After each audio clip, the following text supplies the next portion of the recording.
Bonjour Facebook, c'est Evelyne Vincent sur sa page perso.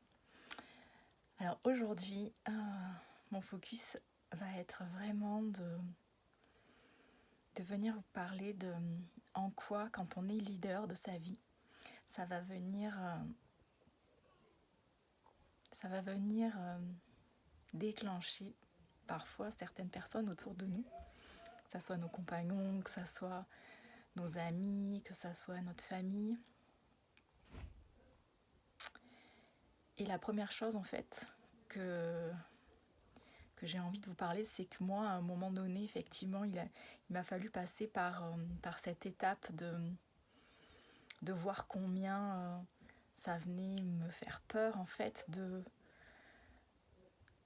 pouvoir faire un live et que mon père me regarde, par exemple.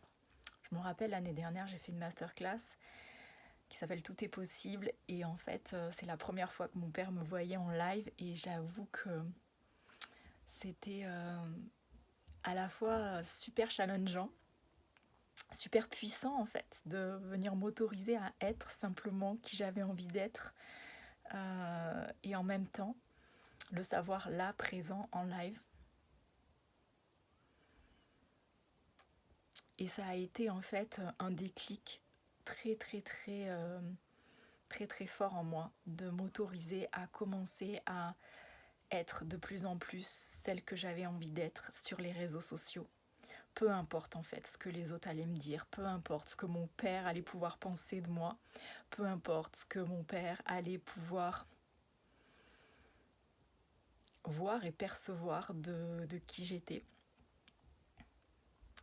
Et puis encore, en fait, être leader de sa vie, c'est aussi ça, c'est accepter que on ne pourra pas plaire à tout le monde, accepter qu'on ne pourra pas être aimé de tout le monde, et c'est ok comme ça en fait. C'est avoir cette conviction au fond de soi que ce qu'on fait en fait est juste, ce qu'on fait a un sens, ce qu'on fait est connecté à tellement quelque chose de plus grand que nous, que on le fait parce que c'est ça qui vibre en fait. On le fait parce que on sent qu'on a envie d'apporter en fait cette contribution là dans le monde, parce qu'on sent que c'est ça qui est juste à cet instant de faire ça, quels que soient les retours, quels que soient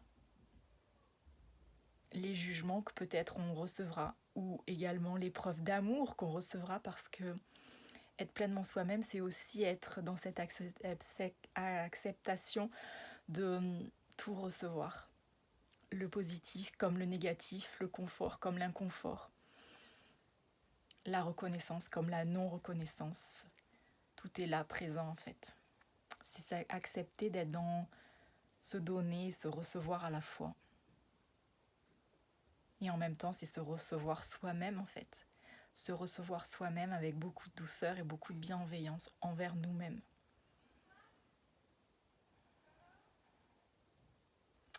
Voilà les petites pépites du jour qui avaient envie de se dire. Je vous embrasse.